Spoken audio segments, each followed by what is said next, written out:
We're going to turn now to ABC's Cynthia McFadden because she made a discovery that on every block in New York City, we're no longer 6 degrees of separation. Every single person is the person next door. We all will know somebody who knows someone. I mean, but that's not so hard to do with the numbers involved. Playwright John Guare first popularized the idea that all of us are surprisingly closely related in his hit, 6 Degrees of Separation. I read somewhere that everybody on this planet is separated by only 6 other people. This week in New York City, with more than 6,000 people missing or dead, the connections feel even closer. Call it 1 degree of separation. Guare himself knows 2 of the missing firemen. Have you cried? Have I cried? No. It's beyond tears. And for Guare, a painful irony. This young actor in the film of 6 Degrees lost his mother, a passenger on the second plane to hit the World Trade Center. Cynthia, this is James Watson, who's been working down there, We set out to explore this 1 degree of separation in just one city block, the block where Guare lives, 5th Avenue between 11th and 12th. From his window, the First Presbyterian Church, Reverend Lindley DeGarmo. We have 5 members and friends of the family who are still missing. Including 2 mothers who have not come home. Both have two children in the sort of 9, 10, 12, 14 age range. From the street in front of the church, he watched the towers collapse. I've never seen anything so horrible.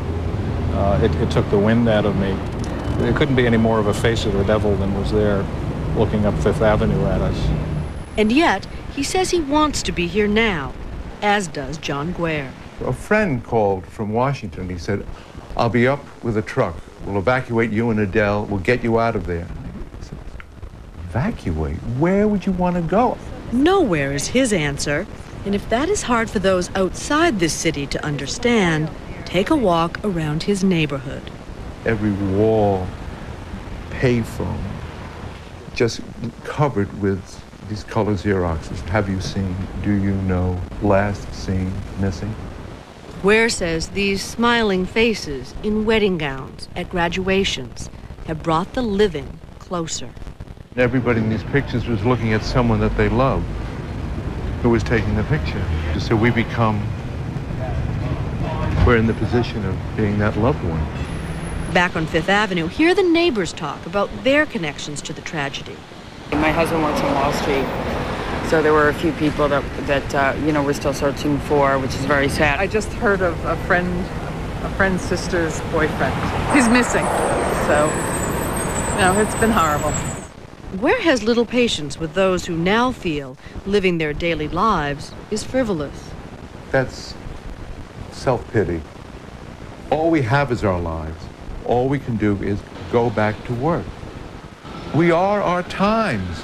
We don't change ourselves. That's what it is that we have to go back to. That is our anchor that we have to return to. Perhaps it's not surprising that this man who has spent his life finding just the right words looks for comfort now to the poets. Auden wrote this poem, the gist of which is, we must love one another or die. And that's the greatest work we can do. And as the city starts to live again, you hear that idea over and over in the poetry of the street. Hi, Ann. How are you? It's street corners, people just saying, how are you holding up? You know what the message is. Are you okay? Are you there? Are you all right? Yes, I am. I'm as fine as you are. No man an island on the island of New York. Well, I'm Diane Sawyer. Don't forget Nightline and Ted Koppel coming up later, and Charlie and I will see you again in the morning. On Good Morning America. Good program, that. I'm Charles Gibson. One final thought tonight. The president said tonight that Americans have been moved by the messages of condolence coming from the rest of the world. So we're going to leave you tonight with one such message from Sarah McLachlan, singing from her home in Vancouver, Canada. Good night. I will remember you. Will you remember me?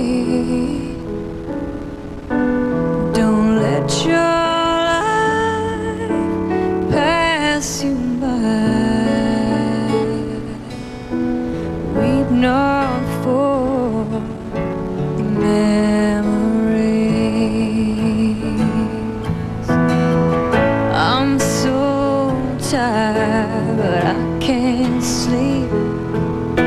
Standing on the edge of something much too deep. It's funny how it feels so much, cannot say a word.